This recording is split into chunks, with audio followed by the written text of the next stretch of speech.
Lire dans le calme et le silence, Jonathan Melka ne peut plus en profiter pleinement. Depuis 1 an et demi, il souffre d'un acouphène qui l'envahit au quotidien. Ça représente un bruit plutôt aigu, grésillement, qui varie dans la journée, qui varie en fonction de mes états émotionnels, qui varie en fonction de ma charge de travail. Ça peut effectivement arriver du matin jusqu'au coucher. Un son que lui seul entend mais qui bouleverse toute sa vie sociale. On a tendance à s'isoler, puisque effectivement les endroits un petit peu sociaux avec la famille et les amis, ça devient un petit peu plus compliqué. Les restaurants sont toujours un petit peu plus compliqués, surtout lorsqu'il y a des bruits aigus de fourchettes sur les assiettes par exemple ou de verre. Le bruit que Jonathan perçoit est parfois difficilement supportable. Quand l'intensité de son acouphène est trop forte, il essaie comme il peut de détourner son attention. On a besoin d'avoir quelque chose qui va devenir presque plus obsessionnel que l'acouphène. La construction de briques est quelque chose qui est finalement assez automatique. On suit un manuel quasiment pas par pas. Donc ça m'aide vachement à laisser mon esprit s'évader sur d'autres pensées. Mais les divertissements ne chassent pas éternellement les questions obsédantes et négatives. Pour trouver un peu d'apaisement, Jonathan suit depuis plusieurs mois une thérapie cognitive et comportementale. Bonjour Jonathan. Alors vous êtes à combien aujourd'hui sur vos acouphènes?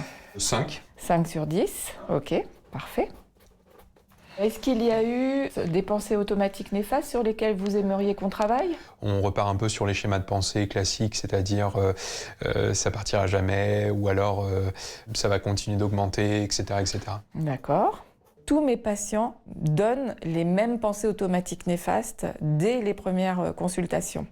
Ça ne va jamais partir, ça va rester toute la vie, ça va s'amplifier, etc. Ça, nous savons que le cerveau va le construire automatiquement. Le fait de savoir que tout le monde construit le même type de pensée, déjà rassure énormément. Et ensuite, il va falloir qu'on vienne les remettre en question, ces pensées-là. Grâce à des exercices de respiration et des échanges pour dédramatiser les acouphènes, Jonathan a pu modifier sa perception et en prendre le contrôle. Il y a vraiment cet aspect-là, de se mettre à distance, mais surtout de se dire, s'ils sont là, ça ne m'empêche pas d'aller dehors, ça ne m'empêche pas d'aller au restaurant, ça ne m'empêche pas de discuter avec des collègues ou avec des amis. Jonathan accepte désormais la cohabitation avec ce bruit constant, le seul moyen pour vivre plus sereinement. On se rend compte que ça peut vraiment bousiller la qualité de vie. Désolé de le dire comme ça, mais quand c'est quotidien, on imagine ce bruit qu'on a mis ne serait-ce que 2-3 secondes, quand les patients l'entendent, on comprend qu'ils ont parfois besoin de thérapie. Oui, tout à fait. Alors la première thérapie, vraiment, c'est d'abord de repérer la surdité, donc d'aller consulter pour diagnostiquer cette surdité. Il y a des acouphènes qui ont des causes qu'on peut retrouver, donc notamment des acouphènes qui, quand ils sont que d'un côté, il faut absolument faire une imagerie, parce qu'il peut y avoir une lésion bénigne à côté du nerf auditif. Pareil, les acouphènes pulsatiles, c'est-à-dire comme des battements du cœur dans l'oreille. C'est-à-dire qu'on entend psh, voilà. psh, psh. Ça peut être une cause, soit de tumeurs vasculaires, soit d'anomalies d'artères ou de veines dans le cerveau. Donc ça doit absolument conduire à une consultation, une imagerie, un bilan d'audition.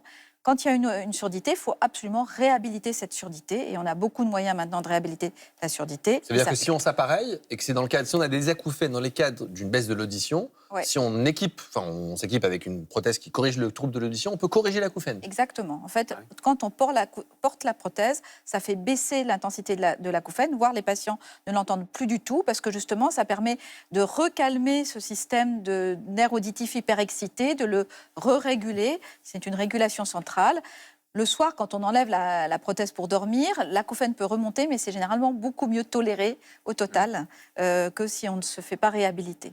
Est-ce que les bruits blancs peuvent aider les personnes, soit via les masques où voilà, on a les bruits, ou même il y a des petits récepteurs pour écouter ça? Ça peut aider les personnes à se calmer? Oui, bien sûr. Et même, d'ailleurs, dans ces prothèses auditives, on peut rajouter un bruit blanc. Il faut aller voir des audioprothésistes qui ont l'habitude de ça. C'est-à-dire que l'audioprothésiste ou certains ORL, on peut arriver à trouver la fréquence de l'acouphène, de voir son intensité et d'arriver à délivrer par l'appareil un bruit qui va cacher l'acouphène.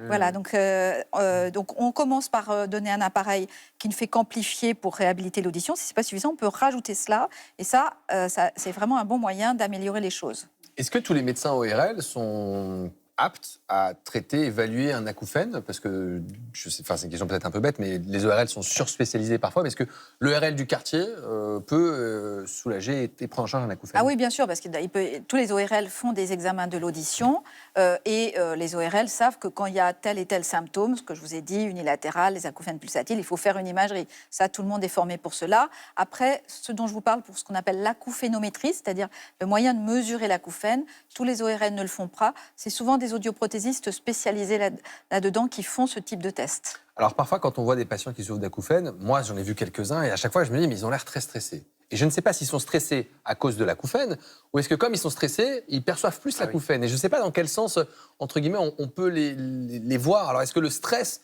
favorise l'acouphène ou... Les deux, en fait, exactement. Le stress peut être un facteur déclenchant de l'acouphène. Il y a des acouphènes qui sont déclenchés par un choc psychotraumatique. Et puis, le stress aggrave les choses. C'est-à-dire que les patients, d'ailleurs, le rapportent très bien. Quand ils sont en vacances, qu'il n'y a pas de problème, eh ben, ils disent « mon acouphène a disparu, a diminué ». L'acouphène, il est constant, il est toujours au même niveau, mais le cerveau a réussi à le mettre de côté, à l'inhiber, ils n'y font plus attention. Et dès qu'il y a un stress, ou c'est un peu la nuit quand on ne dort pas, eh ben, on n'entend que ça. Et c'est pour ça que dans ces cas-là, effectivement, des bruits blancs ou une musique douce peut permettre de les mettre de côté et de penser à autre chose. C'est ce que vous avez observé, Jessé, avec votre copain? Quand il était plus stressé, il percevait plus d'acouphènes ou... Alors, il est très stressé, mais en tout cas, non, lui, il a trouvé que c'était toujours constant et c'est juste parti à un moment donné pour ne rester que les bruits gênants. Mais je sais que dans la chambre, nous, il y a un bruit d'un fil électrique ou dans un mur qui fait... Et on a été obligé de rajouter un bruit blanc dans la chambre pour contrebalancer ce bruit-là. Et j'ai l'impression que ça marche un peu de la même façon. Et on dort beaucoup mieux avec un bruit blanc. Enfin, je ne sais pas si vous avez déjà essayé. C'est hyper apaisant, les bruits blancs. Les bruits blancs, c'est un bruit de vagues, d'orage. Oui, moi, j'aime bien les bruits d'espace. Un peu, parce que comme j'ai du mal à dormir, j'en mets. J'ai fait que vous allez dire comme je viens de notre planète. Un peu aussi. Des bruits de l'espace, mais ça fait quel bruit l'espace? Comme ça. C'est hyper apaisant, en effet. Ouais. À l'infini et au-delà. C'est ça les bruits de l'espace. Vous êtes vraiment sympa, hein, franchement, tous les je donne de la force. Oui, j'avais une question entre bourdonnement d'oreille, qu'on associe des fois à la pression, je sais pas, à la tension, pardon, et acouphène. Comment on fait le lien? Le bourdonnement, c'est un acouphène. Ah, c'est un acouphène aussi. C'est un acouphène. Mais qui peut venir de la pression artérielle?